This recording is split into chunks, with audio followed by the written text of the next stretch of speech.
दही लिया है ये डाल दूंगा, ये इमली का पल्प है ये डाल दूंगा, 1 कप ये धनिया और पुदीना मिक्स ये मैं डाल दूंगा, 3 अदद ये साबुत हरी मिर्चें हैं ये मैं डाल दूंगा। इसका ढक्कन उठा के चेक कर लेते हैं, ये हमारी बेहतरीन ये आलू की तहारी तैयार हो चुकी है। और चावल देखे कैसे ज़बरदस्त किस्म के अलग अलग ये चावल बने हैं। आपने इसी तरीके से ये आलू का पुलाव बनाना है और मुझे यकीन है कि आज से पहले आपने इस तरीके से कभी भी आलू का पुलाव नहीं बनाया होगा। जी मैंने आज की बहुत ही मज़ेदार रेसिपी आलू पुलाव को मैंने प्लेट में डाल ली है। बहुत ही मज़ेदार ये आलू का पुलाव बन के तैयार होता है।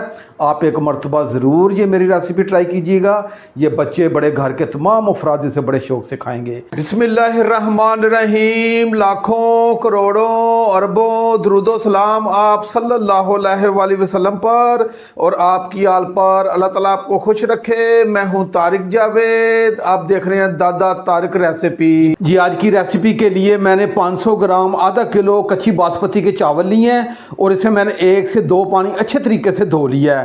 और धोने के बाद इसे आधा घंटा पहले मैंने भिगो के रख लिया है। और जब मैंने चावल लिए हैं तो मैंने गिलास के हिसाब से नाप लिए हैं। ये तकरीबन 2 गिलास ये बने हैं क्योंकि इसके हिसाब से हमने पानी डालना है। और ये बेहतरीन हमारे चावल ये भीग चुके हैं। अब इसे मैं एक तरफ रखूँगा।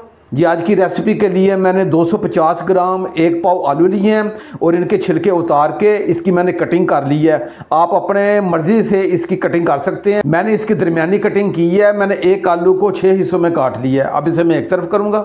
जी चूल्हे की फ्लेम को मैंने ऑन कर ली है। ऊपर कढ़ाई रखी है, आँच को मैंने मीडियम रखा है। 1/2 कप इसमें मैं ऑयल डाल दूँगा। बहुत ही मज़ेदार आलू की तहारी के लिए हमने थोड़े से खड़े मसाले डालने हैं, आपने नोट कर लेने हैं। 1 अदद मैंने बड़ी इलायची ली है, 2 टुकड़े मैंने दालचीनी के लिए है और 2 अदद मैंने छोटी इलायची ली है और 5 से 6 अदद मैंने लौंग लिए हैं। 1 टुकड़ा मैंने बादियान का लिया है और 2 चुटकी मैंने ये कलवंजी ली है। ये आप ज़रूर डालिएगा, ये थोड़ा सा हमने अचार का टच देना है। और 1 टीस्पून मैंने ज़ीरा लिया और 1/2 टीस्पून मैंने सौंफ ली है और 1/2 टीस्पून ये मैंने मेथरे लिए हैं, मोटे से होते हैं। और 1/2 टीस्पून मैंने ये दरदरा सा खुश्क धनिया लिया है। ये तमाम चीज़ें मैं डाल दूंगा और ये तमाम खड़े मसाले को तकरीबन 15 से 20 सेकंड के लिए फ्राई करूंगा।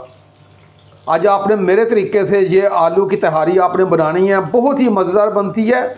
और इसमें जो चीज़ें मैं डालूंगा वो आपने नोट कर लेनी है। जी मैंने खड़े मसाले को 15 से 20 सेकंड के लिए फ्राई कर लिया है। अब मैंने 2 अदद मीडियम साइज़ के ये प्याज लिए थे, रफली काट दिए, ये डाल दूंगा। और प्याज़ों को मैं तकरीबन 3 से 4 मिनट के लिए फ्राई करूंगा और इसे हमने हल्का सा सुनहरी कलर लेके आना है। जब हम खड़े मसाले को प्याज के साथ फ्राई करते हैं, जो खड़े मसाले हैं वो जलते भी नहीं हैं और इसका बहुत ही कमाल का जायका प्याज के साथ उभर के आता है। ये प्याज़ों को मैंने 3 से 4 मिनट के लिए फ्राई कर ली है और ये बेहतरीन हमारे प्याज फ्राई हो चुके हैं और ये सुनहरी हो चुके हैं। अब ये थोड़ा सा पानी इसलिए डालूंगा ताकि हमारे प्याज ज़्यादा जल ना जाएं। अब ये 2 टेबलस्पून अदरक लहसुन का पेस्ट है ये डाल दूंगा और अदरक लहसुन के पेस्ट को मैं अच्छी तरीके से मिक्स करूंगा और इसे 1.5 से 2 मिनट के लिए फ्राई करूंगा ताकि अदरक लहसुन का जो कच्चापन है ये ख़त्म हो जाए। ये अदरक लहसुन को मैंने 1.5 से 2 मिनट के लिए फ्राई कर लिया है और जो इसका कच्चापन था वो ख़त्म हो चुका है। अब मैंने 2 अदद ये हरी मिर्चें ली हैं, इन्हें मैंने रफली काट लिया, ये डाल दूंगा। मैंने 3 अदद ये टमाटर लिए हैं, इन्हें मैंने गोल काट लिया, ये डाल दूंगा। अब इसमें जो मसाले जाएंगे वो आपने नोट कर लेने हैं। मैंने 1 टीस्पून ये कश्मीरी लाल मिर्च ली है, ये इतनी तेज़ नहीं होती लेकिन इसका कलर बड़ा अच्छा आता है। और 1/2 टीस्पून मैंने लाल दड़ा मिर्च ली है और 1 खाने का चम्मच मैं नमक लिया, नमक मैं बाद में भी चेक करूँगा। और 1 खाने का चम्मच मैंने ये धनिया पाउडर लिया और ये 1/2 टीस्पून से थोड़ा सा ज़्यादा मैंने हल्दी ली है, हल्दी थोड़ा सा ज़्यादा जाएगी, ये डाल दूँगा। और ये तमाम मसाले डाल के अच्छे तरीके से मिक्स करूँगा और मसाले डाल के ये थोड़ा सा पानी इसलिए डालूंगा ताकि हमारे मसाले ज़्यादा जल ना जाएं। जी मैंने टमाटर डाल के 1 से 1.5 मिनट के लिए इसकी भुनाई कर ली है और जो टमाटर का कच्चापन था वो भी ख़त्म हो चुका है। अब मैंने 4 खाने के चम्मच ये दही लिया है, ये डाल दूंगा और दही को अच्छे तरीके से मिक्स करूंगा और इसे 1 मिनट के लिए फ्राई करूंगा ताकि दही का जो कच्चापन है ये ख़त्म हो जाए। जी मैंने दही डाल के 1 मिनट के लिए कुक कर लिया है। जो दही का कच्चापन था वो ख़त्म हो चुका है और दही का बेहतरीन फ्लेवर जो है इस कढ़ाई में उतर चुका है। अब इसमें 2 टेबलस्पून ये इमली का पल्प है ये डाल दूंगा। बहुत ही कमाल की ये आलू की तहारी बनती है, आपने मेरे तरीके से बनानी है। तमाम घर के अफराद बड़े शौक से खाएंगे और इसे बार बार बनाना पसंद करेंगे। अब इसमें ये आलू हैं ये मैं डाल दूंगा और आलू डालने के बाद इसे अच्छे तरीके से मिक्स करूंगा और मिक्स करने के बाद इस आलूओं को मैं 2 से 3 मिनट के लिए अच्छे तरीके से फ्राई करूंगा। आप आलूओं को मसाले में अच्छे तरीके से फ्राई कीजिएगा, इससे इसका जायका बहुत ही कमाल का उभर के आएगा। जी आलूओं को मैंने 2 से 3 मिनट के लिए अच्छे तरीके से इस मसाले में फ्राई कर लिया है। अब इसमें आधे गिलास से थोड़ा सा कम ये पानी डाल दूंगा और पानी डालने के बाद से ढाँप के सिर्फ 5 मिनट के लिए रखूँगा। ये आलूओं का हमने तकरीबन 80% तक हमने कुक करना है। ये मुझे 5 मिनट लगेंगे, 5 मिनट के बाद इंशाल्लाह मिलते हैं। जी आलूओं को ढाँप के रखे हुए मुझे 5 से 6 मिनट हो गए हैं। अब इसका ढक्कन उठा के चेक कर लेते हैं जिन्हें जो हमारे बेहतरीन ये आलू कुक हो चुके हैं और इसे हम चेक भी करेंगे। 80% तक हमने आलूओं को कुक करना था। ये देखिएगा आलू बेहतरीन हमारे कुक हो चुके हैं। बकाया इसे हमने दम भी लगाना है चावलों को, उस वक्त भी ये कुक हो जाएंगे। अब एक मरतबा चम्मच की मदद से मैं तमाम चीज़ों को अच्छी तरीके से मिक्स करूंगा। अब मैंने इसमें पानी डालना है, तो मैंने इस गिलास के हिसाब से 2 गिलास ये चावल लिए थे, तो मैं ये 4 गिलास ये पानी डाल दूंगा। अब ये चूल्हे की फ्लेम को मैं हाई करूंगा। जैसे ही आप पानी डालें तो आपने चूल्हे की फ्लेम को हाई करना है। पानी डालने के बाद 1 कप ये धनिया और पुदीना मिक्स ये मैं डाल दूंगा और साथ आधा नींबू लिया है, इसका रस निचोड़ दूंगा। जी जैसे ही पहला उबाल आए ये हमारे चावल हैं, ये मैं इसमें डाल दूंगा।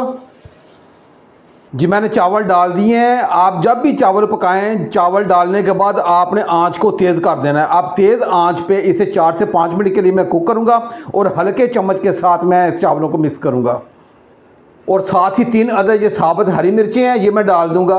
जी चावलों को मुझे पकाते हुए तकरीबन 4 से 5 मिनट हो गए हैं और जो चावल का जो पानी है काफ़ी हद तक खुश्क हो चुका है। अब ये हल्के चम्मच की मदद से मैं चेक करूँगा। जी काफ़ी हद तक इसका पानी खुश्क हो चुका है। अब जो चूल्हे के फ्लेम को मैं दम वाली फ्लेम कर दूंगा और इसे ढाँप के मैं 15 मिनट के लिए रखूँगा। 15 मिनट के बाद ये हमारे बेहतरीन चावल तैयार हो चुके होंगे। 15 मिनट बाद इंशाल्लाह मिलते हैं। जी चावलों को दम पे रखे हुए मुझे तकरीबन 12 से 13 मिनट हो गए हैं। अब इसका ढक्कन उठा के चेक कर लेते हैं। ये हमारी बेहतरीन ये आलू की तहारी तैयार हो चुकी है और इस वक्त बहुत ही प्यारी सी खुशबू मेरे पूरे किचन में महक चुकी है। अब ये चूल्हे की फ्लेम को एक मरतबा जो मैं ऑफ़ करूँगा और ऑफ़ करने के बाद कैमरे को मैं बिल्कुल करीब लेके आया हूँ। आपको ये चावल आपको उठा के चेक भी करवाता और चावल देखे कैसे ज़बरदस्त किस्म के अलग अलग ये चावल बने हैं। आपने इसी तरीके से ये आलू का पुलाव बनाना है और मुझे यकीन है कि आज से पहले आपने इस तरीके से कभी भी आलू का पुलाव नहीं बनाया होगा। और मैं स्पैचुला की मदद से आपको चेक भी करवा रहा हूँ। एक एक चावल आप चेक करें कैसे खिल के बनाए। अब इसे मैं आपको प्लेट में डाल के चेक भी करवाता हूँ। जी मैंने आज की बहुत ही मज़ेदार रेसिपी आलू पुलाव को मैंने प्लेट में डाल ली है और आपको बिल्कुल करीब से चेक करवा रहा हूँ।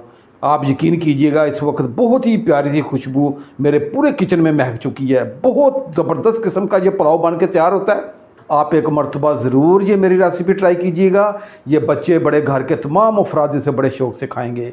अगर ये मेरी रेसिपी आपको अच्छी लगे तो मेरे चैनल को आप ज़रूर सब्सक्राइब कर दिया करें और साथ जो घंटी का बटन है उसे आप लाजमी प्रेस किया करें ताकि मेरी हर नई आने वाली वीडियो आप तक पहुँचती रहे। अब अपने भाई तारिक को इजाज़त दें। इंशाल्लाह मैं एक नई रेसिपी के साथ हाज़िर हूँगा। अपना बहुत ख्याल रखिएगा। अल्लाह हाफिज़।